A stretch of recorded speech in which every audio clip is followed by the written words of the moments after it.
Hello guys, good morning. Hello everyone. So happy Tuesday. So ang weather po ngayon guys ay 7 degrees po ang ating degrees ngayon ay 7 degrees Celsius. So napakalamig po guys. Pupunta tayo ng market ngayon.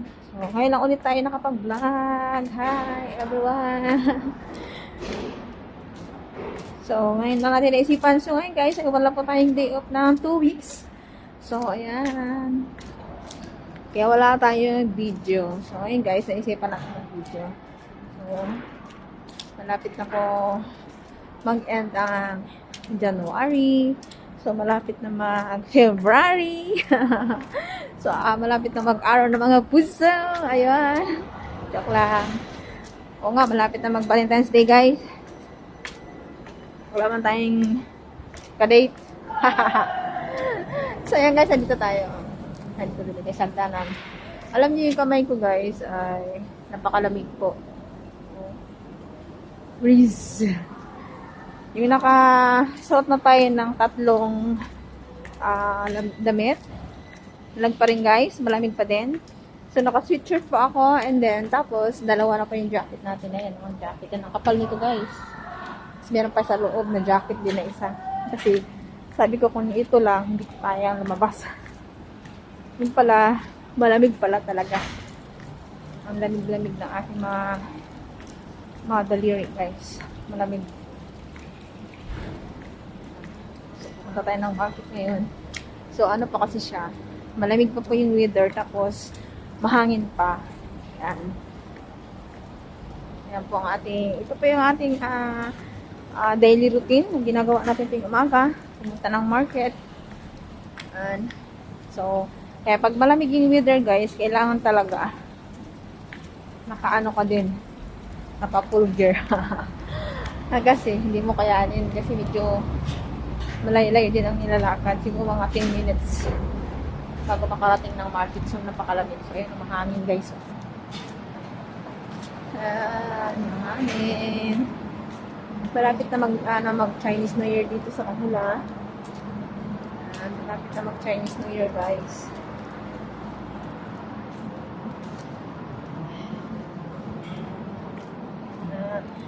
Tayo ng taste. Sila may mga suot nila guys, diba?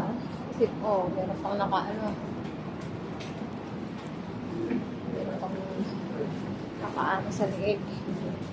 Talaga it means napakalamig mo. Yung kamay ko guys, parang mahawak ng yelo. Seryoso po, napakalamig talaga. Grabe.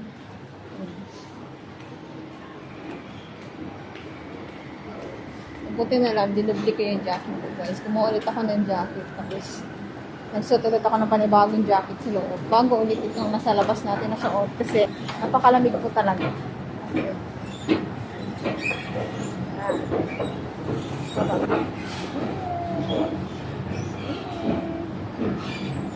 Wala tayo ng market.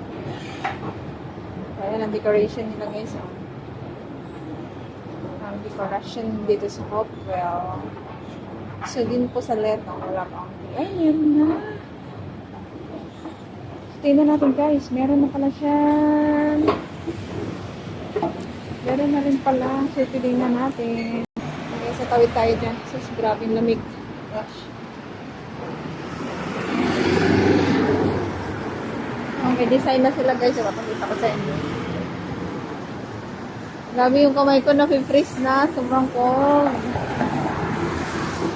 7 degrees, guys. Ngayon lang ito nangyari, Hindi naman na maabot ang ganito kababa ang degrees dito, guys. So, ngayon, 7 degrees. Talaga ng 7 degrees na siya. Pero wala naman snow. So, tayo lang natin, guys, mag-stop. Bago tayo tumuwi. Makulimlim po yung weather.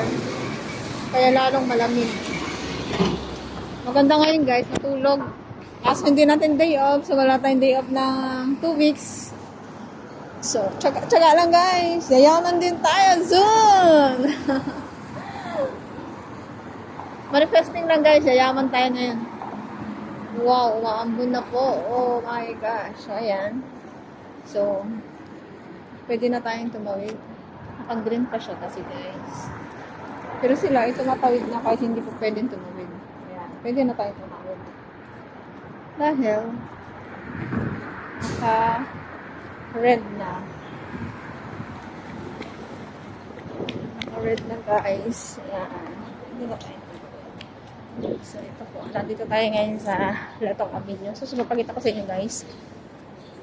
Meron silang design. So, ito pa lang ang kanilang design, guys. Wala ko pala. Yun pa lang yung lantern na yan na red.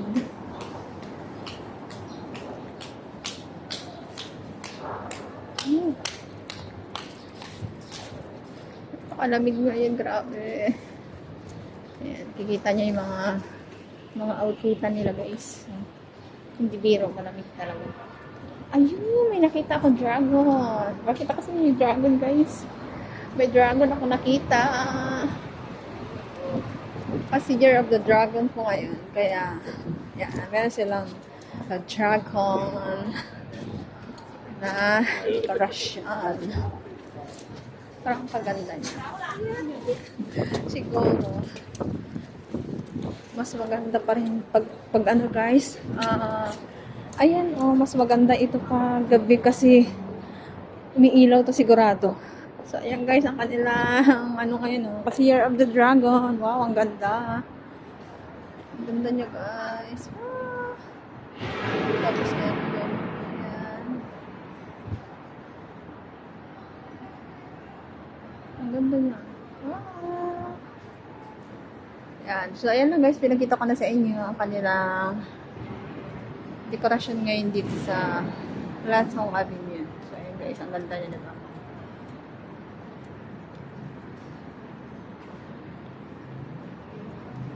Kasi ano na po, malapit na Chinese New Year. Next month po, Chinese New Year na, guys. So, ayan. Bye for now. See you in our next vlog. Bye-bye. God bless po sa lahat.